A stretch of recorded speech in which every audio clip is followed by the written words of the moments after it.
Hello, story lovers. Welcome back to my channel, Pravarakia Part 8.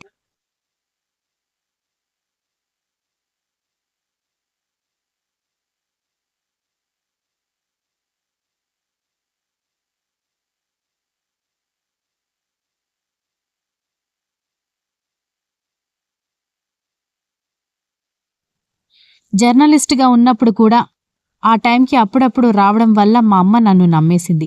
CM గారి ఇంట్లోనే నా dinner కూడా కంప్లీట్ అవ్వడంతో అమ్మకి బయట చేశానని చెప్పి వెళ్లి ఫ్రెష్ అయ్యి బెడ్ మీద పడుకునేసరికి ఈరోజు కొత్తగా మారిన సీఎం గారి ప్రవర్తన నా కళ్ళలోకి వచ్చేసరికి లేచి కూర్చున్నాను. భావన చెప్పిన దాన్ని బట్టి చూస్తే అతను చాలా రాక్షసుడు అన్నట్టుగా చెప్పింది. కానీ నేను ఆల్రెడీ జాయిన్ అయ్యి 3 రోజులవుతోంది. ఒక్కసారి కూడా అతను నన్ను ఏ విషయంలోనూ ఇబ్బంది పెట్టలేదు. ఎందుకు అనుకున్నాను.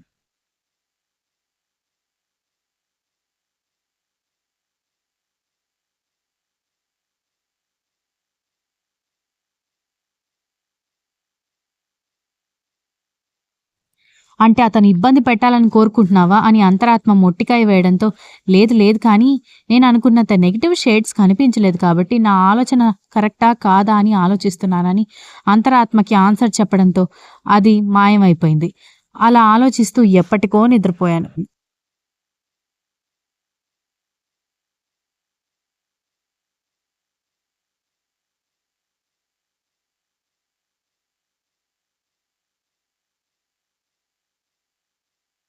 ఉదయం 6 గంటలకి అలారం మోగడంతో ఇక లేచి రెడీ అయ్యాను. ఎందుకంటే 6:15 కల్లా రెడీ అయ్యి ఇంట్లో నుంచి బయటకొచ్చి ఆటో ఎక్కకపోతే 7 కల్లా సీఎం గారి ఇంట్లో ఉండడం చాలా కష్టం అనుకుంటూ రెడీ అయ్యి మొబైల్ ఛార్జింగ్ పెట్టడానికి చూసేసరికి ఈరోజు నీకు హాలిడే అన్నట్టు సీఎం ఇంటి నుంచి మెసేజ్ రావడంతో ఆశ్చర్యపోయి వెంటనే అథర్వ్ గారికి కాల్ చేశాను. హలో అన్నట్టుగా అతని మ్యాన్లీ వాయిస్ మత్తుగా వినిపించేసరికి గురుడు ఇంకా నిద్ర లేవలేదని అర్థమై సార్ ఈరోజు హాలిడే అని పెట్టారు. చెప్పపెట్టకుండా ఇచ్చిన ఈ పబ్లిక్ హాలిడేకి రీజన్ ఏంటో తెలుసుకోవచ్చా అని అడగడంతో అది తెలుసుకోవడం కోసం నా నిద్ర చెడగొట్టి మరీ ఫోన్ చేసి వెటకారం ఆడాలా అన్నాడు.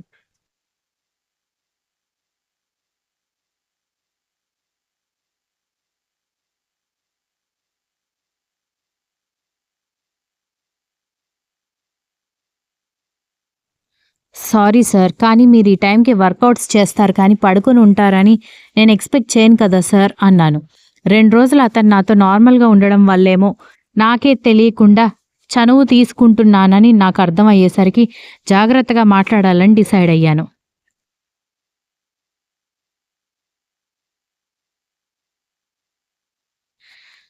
ఈరోజు మా బావ ఫారెన్ నుంచి వస్తున్నాడు. అలాగే ప్రెసిడెంట్ గారిని కూడా ఎయిర్‌పోర్ట్ వరకు తీసుకువెళ్ళి సెండ్ ఆఫ్ ఇచ్చి మా బావని రిసీవ్ చేసుకోవాలి. ఆ తర్వాత ఇంట్లో లంచ్ ఫ్యామిలీ అంతా కలిసి ఏర్పాటు చేయడంతో నిన్ను ఈరోజు కూడా ఇబ్బంది పెట్టడం ఎందుకని లీవ్ ఇచ్చాను. నీకేమో వెటకారం ఎక్కువైంది. లీవ్ వద్దంటే చెప్పు ఇప్పుడే నేను పెట్టిన మెసేజ్ డిలీట్ చేస్తాను. రెడీ అయ్యి ఇంటికొచ్చేసేయ్ అన్నాడు అథర్వ. దాంతో దెబ్బకి షాక్ అయిన నా తల మీద అంతరాత్మ మొట్టికాయలు వేసి వాడు లీవ్ ఇచ్చినప్పుడు తీసుకోకుండా ఎందుకే నీకు ఎదవ ఓవర్ యాక్షన్. అదే ఆ బట్టతల ఛానల్ హెడ్ గార్డ్ అయితే నువ్వు జాయిన్ అయిన 1 మంత్ వరకు వీక్ ఆఫ్ కాదు కదా హాఫ్ డే లీవ్ కూడా ఇవ్వలేదు.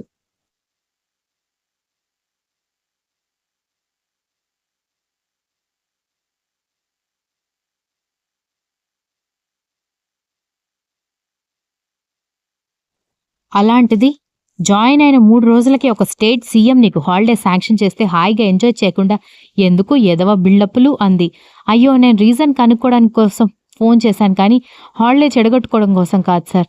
యూ క్యారీ ఆన్ అని మళ్ళీ లీవ్ క్యాన్సిల్ ఇంటికి రా అని ఎక్కడ అంటాడా అని భయం వేసి కాల్ కట్ చేశాను.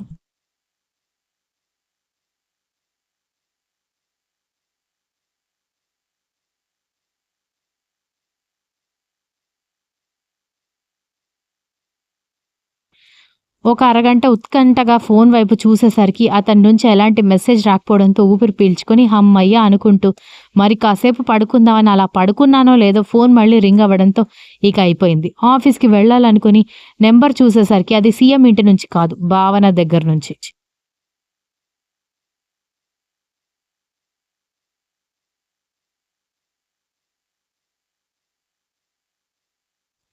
ఉఫ్! ఇది నన్నొదిలేలా లేదు అనుకోని కాల్ లిఫ్ట్ చేసేసరికి ప్రపంచంలో ఉన్న అడ్డమైన తిట్లన్నీ బట్టి పట్టి మరీ తిట్టడం మొదలుపెట్టి అవన్నీ సైలెంట్‌గా విన్నాను. దానికి గొంతు నొప్పి, నాకు చెవి నొప్పి వచ్చే వరకు తిట్టి తిట్టి అలసి ఆగిపోయి "ఏం వచ్చిందే నీకు రోగం? 3 రోజుల నుంచి ఫోన్ చేస్తుంటే కనీసం కాల్ బ్యాక్ చేయాలన్న బుద్ధి కూడా లేదా నీకు?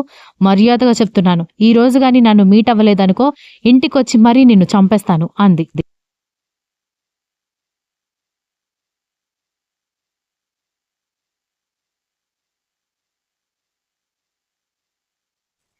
దాన్ని హంతకురాలిగా చేయడం ఎందుకని వస్తానని చెప్పడంతో అప్పుడు శాంతించింది. ఫోన్ కట్ చేసి ఎక్కడ మీట్ అవ్వాలో చెప్పడంతో సరే అని తీరిగ్గా 9 వరకు పడుకొని అప్పుడు లేచి రెడీ అయ్యి ఎయిర్‌పోర్ట్‌కి దగ్గరగా ఉండే రెస్టారెంట్‌కెళ్ళాం. ఇప్పుడు చెప్పవే ఎందుకు చెప్పా పెట్టకుండా అక్కడ జాబ్ రిజైన్ చేశావు? అది కూడా నేనొచ్చిన రోజే అని భావన అడిగేసరికి జీతం సరిపోలేదని ముందే ఇంటి దగ్గర ప్రిపేర్ అయిన ఆన్సర్ చెప్పాను.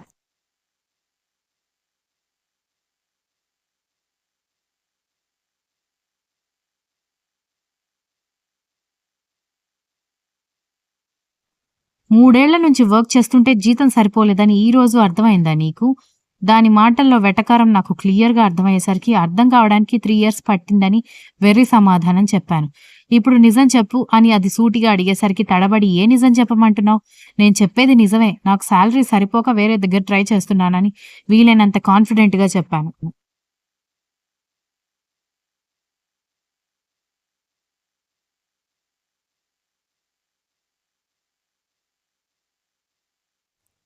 అంత కాన్ఫిడెంట్‌గా చెప్పేసరికి అది కాస్త నమ్మినట్టుగానే అనిపించింది.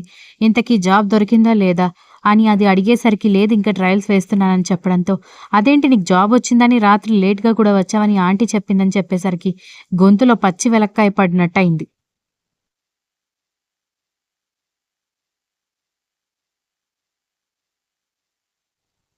అంటే అమ్మకి డౌటొస్తుందని జాబ్ వచ్చిందని చెప్పాను అన్నాను. దాంతో అప్పటి వరకు అమ్మకి డౌటొస్తుందని చాలా విషయాలు నేను దాచిపెట్టిన విషయం దానికి తెలుసు కాబట్టి ఇకేమీ అనకుండా ఇద్దరి కోసం లంచ్ కోసం బిర్యానీ ఆర్డర్ చేసింది.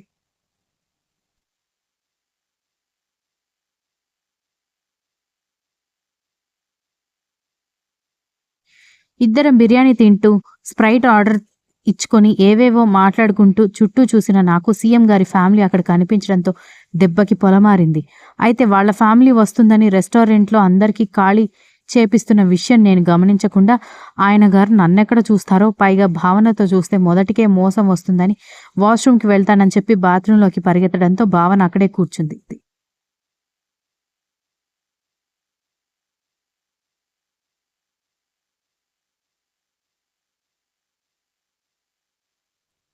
ఒక అరగంట తర్వాత ఎలాగో ధైర్యం చేసుకొని మాస్క్ వేసుకొని బయటకొచ్చేసరికి భావన కనిపించలేదు. హోటల్‌లో మిగిలిన వాళ్ళు కూడా ఎక్కడ కనిపించలేదు.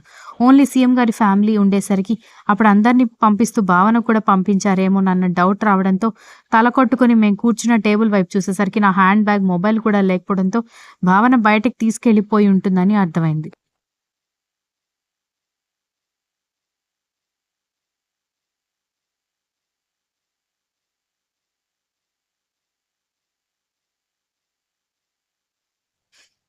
దాంతో ఏం చేయాలో అర్థం కాక అక్కడే నిలబడి వాళ్ళకి కనిపించకుండా డౌట్ రాకుండా మేనేజ్ చేయడం కోసం భయపడి చచ్చిపోవడం నా వంతైంది.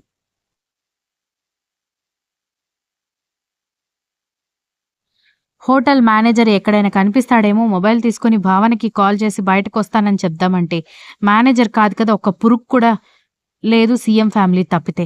ఇక వాళ్ళకి కనిపించకుండా వెళ్ళిపోదామని గబగబా ముందుకడుగులు వేస్తుంటే, ముక్కుకు పెట్టిన మాస్క్ కళ్ళకడ్డం వచ్చి, ఎదురుగా ఉన్న టేబుల్ తన్నుకొని ముందుకి పడి ముక్కు పచ్చడి చేసుకున్నాను.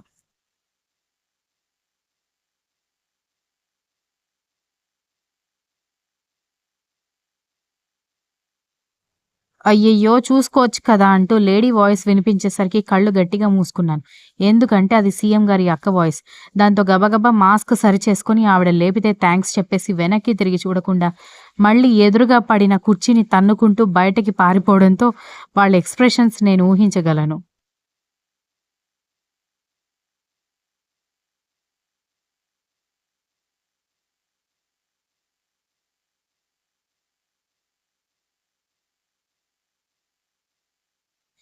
బ్రతికిపోయాన్రా సామి అనుకుంటూ బయటకెళ్లేసరికి సీఎం గారు ఎదురు రావడంతో పై ప్రాణాలు పైనే పోయాయి. ఒక పక్క నుంచి సంయు రావే నేను ఇక్కడున్నానని భావన పిలిచేసరికి ఒళ్ళంతా చెమటలు పట్టడం మొదలైంది. Continuous. If you like the story please like, share, comment and don't forget to subscribe.